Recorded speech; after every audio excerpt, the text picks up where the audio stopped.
নমস্কার বন্ধুরা, কেমন আছো? আশা করি সবাই ভালো আছো। প্রিয়াঙ্কা অন্নপূর্ণা কিচেন ঘরে তোমাদের স্বাগত। সো বন্ধুরা, আজকে চলে এলাম নিউ রেসিপি নিয়ে, যেটা তোমাদের খুবই পছন্দের আর খুব সুস্বাদুর একটি খাবার। তো আজকে চলে এলাম মিষ্টি কুমড়োর পুঁই শাক দিয়ে ঘন্ট। চলো ভিডিওটি শুরু করা যাক। তো বন্ধুরা, এখন দেখো আমি গ্যাসে কিন্তু কড়াইটা চাপিয়ে দিয়েছি, আর ওই কড়াইয়ের মধ্যে দিয়ে দিয়েছি 1 গ্লাস জল পরিমাণ মতো। আর এখন দিয়ে দেবো কেটে রাখা মিষ্টি কুমড়োটি। তো মিষ্টি কুমড়োটা আমি কিন্তু ছোটো ছোটো সাইজের করে কেটেছি, তোমরা তোমাদের পছন্দের মতন কাটতে পারো। এখন আমি এর মধ্যে দিয়ে দিচ্ছি আলু আর দিয়ে দিচ্ছি পুঁই শাকের ডাঁটা। তো সব উপকরণ কিন্তু আমি একসাথেই মিশিয়ে দেবো। এখন দিয়ে দিচ্ছি পুঁই শাকের পাতা। তোমরা কিন্তু এই ক্ষেত্রে কিন্তু পুঁই শাকের পাতাটা একটু বেশি করেই নিতে পারো, কারণ এটা না সেদ্ধ হয়ে গেলে কম হয়ে যায়।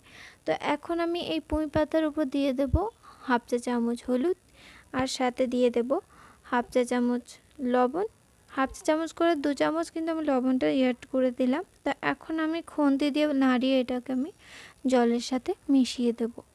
তো জলের সাথে আমি ভালো করে এটা কিন্তু মিশিয়ে দিয়েছি, দেখতেই পাচ্ছ। এখন মিশানো হয়ে গেলে এটাকে আমি 2 মিনিট ঢাকনা চাপা দিয়ে সেদ্ধ হতে দেবো। তো 2 মিনিট পর দেখো এটা আমার সেদ্ধ হয়ে গেছে। এখানে আমি এটাকে কিন্তু একটু ভালো করে নাড়িয়ে দেখে নেব সেদ্ধ হয়েছে নাকি। তো দেখতেই পাচ্ছ আমার কিন্তু এটা সেদ্ধ হয়ে গেছে। তো এখন আমি এটাকে একটা গামলাতে ঢেলে নেব। গামলাতে ঢেলে নিয়ে সোজা চলে যাব গ্যাসে। তো আমি কিন্তু কড়াইটা গ্যাসে ধুয়ে চাপিয়ে দিয়েছি। এখন পরিমাণ মতো তেল দিয়ে দিচ্ছি। তো তেলটি কিন্তু আমি ফুটতে দেবো। তেলটা গরম হয়ে গেলে এর মধ্যে দিয়ে দেব 2টো তেজপাতা। তো 2টো তেজপাতা দেওয়ার পরে এর মধ্যে আবার অ্যাড করে দেব সাথে কাঁচা লঙ্কা কুচি। কাঁচা লঙ্কা আমি কিন্তু 3টে কাঁচা লঙ্কা বড় বড় সাইজের মাঝখান থেকে চিড়ে নিয়েছি, আর এর মধ্যে দিয়ে দেবো তেজপাতা। তো তেজপাতাটা দেওয়ার পরে এটাকে ভালো করে খুন্তি দিয়ে নাড়িয়ে নেব। তো খুন্তি দিয়ে এটাকে ভালো করে নাড়িয়ে ভাজা করে নেব। এটা ভাজা হয়ে গেলে এখন এর মধ্যে দিয়ে দেবো সেদ্ধ করে রাখা আমার পুঁই শাকের কুমড়ো ঘন্ট।